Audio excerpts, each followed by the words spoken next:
आज हम आपको मैंगो की ग्राफ्टिंग के बारे में दिखाएंगे कि मैंगो की ग्राफ्टिंग कैसे की जा रही है। हम आम की पैवंदकारी कैसे करते हैं, हम मुकम्मल गाइड करेंगे आपको पूरे प्रोसेस के साथ। सबसे पहले हम आम का बीज लगाते हैं, उसके बाद पौधा तैयार होता है, उसके बाद उसकी पैवंदकारी ग्राफ्टिंग की जाती है। हम मुकम्मल गाइड कर रहे हैं आपको। जैसा कि आप देख रहे हैं, ये पौधा तैयार हो चुका है। अब इसकी ग्राफ्टिंग किया जा रही है।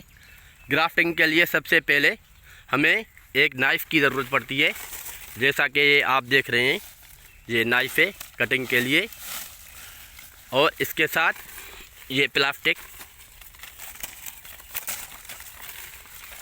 और ये कलम। इस कलम को हम वी के शक्ल में बनाएंगे, जैसे कि आप प्रोसेस देख रहे हैं इसका। इसको वी के शक्ल में बनाएंगे। अभी ये पौधे को कट करेंगे।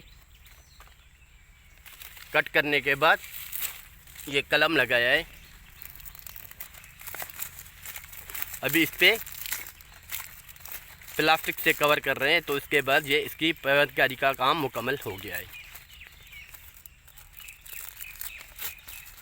ये पूरा प्रोसेस आप लोग देख सकते हैं।